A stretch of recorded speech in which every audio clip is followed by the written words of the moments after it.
Bonjour à tous et bienvenue sur The Turf. Je suis Paola Gelpa et je vais partager avec vous mon pronostic du jour. C'est pour le The 5 Horde qui se déroulera sur l'hippodrome d'Anguin. C'est le prix du Pont des Arts. Ça sera la première course de cette réunion. Seront sur une distance de 2875 mètres. C'est pour des chevaux entiers et hongres de 7 à 11 ans inclus n'ayant pas gagné 254 000 euros avec un recul à 25 mètres à 134 000 euros. Il y aura 14 partants avec un départ initialement prévu pour 13h55. En première position, je vous ai mis le numéro 14, il s'agit de Insight Spoken. Il est très performant avec cette configuration de ferrure. Il sera le plus riche à s'élancer dans cette épreuve. Il sera associé au super Eric Raffin. Il a de plus de belles performances à Anguin. Il a beaucoup d'atouts dans son jeu. Pour moi, c'est une première chance aujourd'hui pour lui. Ensuite, en deuxième position, le numéro 13, il s'agit de Ibis Pétevinière. Au vu de ses performances, il est en forme. C'est un cheval qui est quand même régulier, malgré que nous n'avons pas trop d'excellentes références sur l'hippodrome d'Anguin. Et c'est pour cela que je l'ai mis deuxième et non premier de mon The 5. En tout cas, malgré tout ça, il retrouve ici un excellent engagement. De plus, il aura la drift de son entraîneur, qui le connaît très bien. C'est indéniable, il a sa place sur le podium aujourd'hui. Ensuite, en troisième position, le numéro 7, il s'agit de Intrépide des Bois. C'est un cheval qui lui aussi est en forme, il est régulier, il sera léger pour l'occasion, déféré des postérieurs. Ses chronos sont bons, il a déjà gagné avec son driver, c'est un sérieux concurrent. Ensuite, en quatrième position, le numéro 3, il s'agit de Indigo du Perche.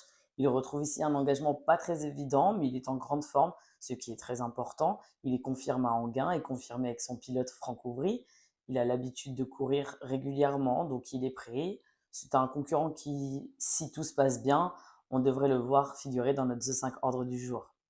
Ensuite, en cinquième position, le numéro 12, il s'agit de Gourou. Son association avec son driver Pierre Verva est belle. Il reste sur 2 disqualifications, mais ce n'est pas dans ses habitudes. Pour autant, je pense qu'il ne faut pas le juger là-dessus. S'il remonte en tout cas son vrai visage, il peut venir faire l'arrivée. En tout cas, il a les moyens pour, alors méfiance pour lui. Ensuite, en sixième position, le numéro 11, il s'agit de Ennis du Patural. Lui aussi s'entend bien avec son driver Mathieu Abrivard, malgré un engagement qui n'est pas parfait, avec un parcours à l'économie, il dispose d'un bon sprint final et peut venir figurer aujourd'hui. En tout cas, gardons un œil sur lui. Ensuite, en numéro bonus, en cas de non partant, je vous ai mis le numéro 8, il s'agit de I Love You Tech. Ses performances montrent qu'il revient en forme, l'engagement est bon, il sera pour l'occasion plaqué des antérieurs et déféré des postérieurs. Il est associé à David Thomin qui l'a déjà drivé. Il est pleinement dans sa catégorie et mérite en tout cas d'être pris au sérieux. Je vous répète mes numéros 14, 13, 7, 3, 12, 11 et notre numéro bonus, le 8. Pour les jeux simples, on reste à Anguin dans la course numéro 6 qui se déroulera à 16h50 avec le numéro 4, il s'agit de Golo Kanté. L'entourage effectue le déplacement avec des ambitions, sauf un Carthage, on devrait le voir figurer dans les 3 premiers. Ensuite, on part à Castéra-Verduzan, la réunion 9, avec la course numéro 4 qui se déroulera à 15h30 avec le numéro 8, Gavroche-du-Gad. Il a été préparé au mieux pour ce bel engagement, c'est une première chance.